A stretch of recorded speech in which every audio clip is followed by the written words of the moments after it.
All right, as I was saying, Shelle, I've known Shelle for, God, I think it's 30 years, maybe nobody's counting, right? And she's always been an inspiration, as you will soon discover. She's little and full of energy, very dynamic. So now I'll read her intro. Shelle Rose Charvet has been a professional speaker, trainer, and consultant for over 40 years. She wrote Words That Change Minds, which is out in 20 languages, and today she's reading a piece about her ancestry. Go, Shelle.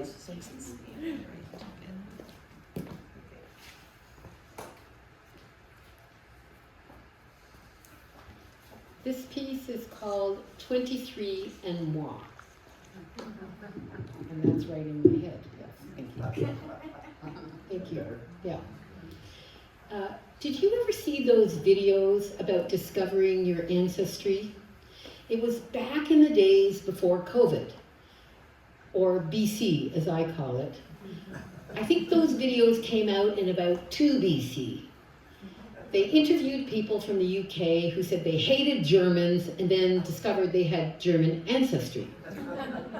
The videos were all about people who despised certain nationalities and then found out that was hidden inside their own DNA.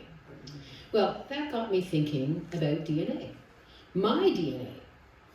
As far as I know, all my ancestors were Ashkenazi Jews from Eastern Europe, mainly Poland and Ukraine, what was then called Russia. But aside from the physical characteristics, doesn't your DNA influence your behavior and the choices you make? Like that wanderlust gene, linked with curiosity, seeking out new experiences, being open to relationships with people outside one's own cultural or social group. I came of age during that short window of opportunity between the coming of the pill and the advent of AIDS. A great time of personal and sexual freedom. It was a time when I tried to go braless because I had passed the pencil test. You remember the pencil test. If you could put a pencil under your breast and it stayed put, then you didn't, no, wait a minute. If it was the other way around. If the pencil fell down, then your breasts were miraculously holding themselves up and you could get away without a bra. Later in life, I discovered a new version of the pencil test. When I lived in the lunatic fringes of Lower Normandy with France with my British husband, we had a very old British Leyland van that we used for construction.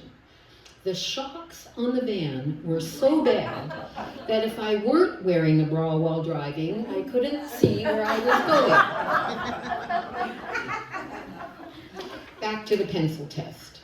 So there I was during that short window of opportunity between the coming of the pill and the advent of AIDS, often to be seen jiggling my way around the University of Ottawa, even in the long, cold winters. And of course, I had relationships, one-nighters, some general explorations, research and development, if you will. I had lovers and boyfriends from Africa, South America, the British Isles, continental Europe, the Middle East, and Asia. I even dated a Jew for a while. I was the precursor of the much maligned DEI, diversity, equity, and inclusion. In those days, we called it equal opportunity. I'm not quite sure how I managed all that, since there were often long, dry periods between a spell of lurid frenzy. So all those years later, in 2 BC, with my adult children long gone from the house, I started wondering about my ancestors. I was thinking that with my personal preference for dining out, perhaps my female forebears had parallel proclivities. And maybe I should call them my ancestress. Did any of those gals take a walk on the wild side? Well, there seemed to be some evidence for this. Thinking about my hair, my Jufro, I mean, it doesn't really look typically European, does it? Could it be North African or even sub-Saharan? In the 70s, I was sporting a full Angela Davis, and my Nigerian boyfriend said to me, "Do you have a black daddy?" When I took him home to meet my parents, there was a tension-filled weekend where we sat stonily in the family room watching TV, and you'll never guess what came on the TV. You are absolutely right. Guess who's coming to dinner? Who says God doesn't have a sense of humor?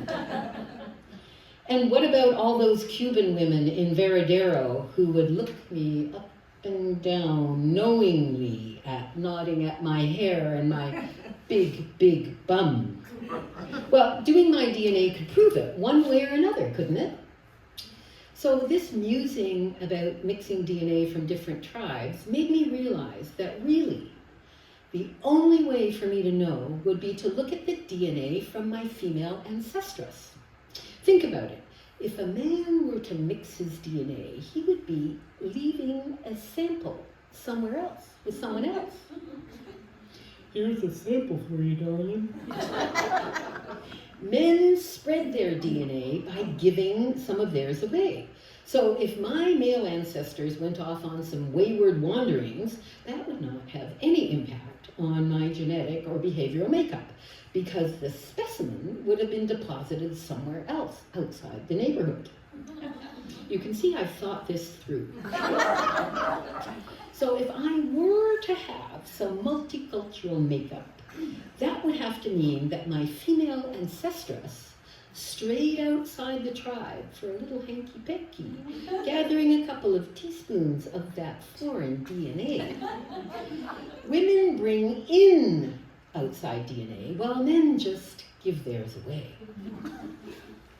So, I looked up 23andMe, ordered the kit, did the spit, and sent it away, dreaming of handsome Mediterranean men, tiny yentas slipping out of the village at night for a hookup with a passing nomad, and fuzzy-headed children dancing the traditional Jewish hora at community weddings. 6 weeks later, the report arrived in my inbox. I rushed to open it, betting on a seaside village in my past, and the explanation for my need to dine out. But no, it was not to be. None of my ancestors had tripped for takeout, or consumed a couscous, or gobbled a gari, nibbled a nacho, relished a ramen, savored a samosa, devoured a dragon fruit, or munched a morsel of mugu gai pan. They never tasted the foreign cuisine. They didn't request an off-menu special. The report declared that I was 99.7% Ashkenazi Jewish. I guess the 0.3% was a rounding error. Pure laine, or pure wool, as the Québécois say. You couldn't get more homogenous than that. I was floored. So disappointed in the ancestress. I mean, hell, both my grandmas had ruled the roost. They were the alphas in their marriages.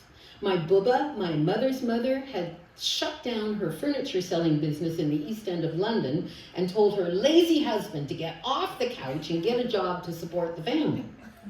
And my mom forged her own independent path, joining the Royal Air Force at 17 to become an OR nurse and midwife during the war. And yet, none of them had even peeked outside the curtain all this time? For nearly 6,000 years? Nearly 6,000 years of nothing but Jews? And then I came along.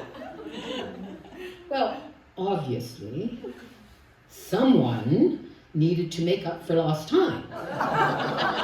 So after nearly 6,000 years of keeping kosher, I came along and went hell-bent for the bacon. Boom! My kids are 50%. You're welcome, ancestors.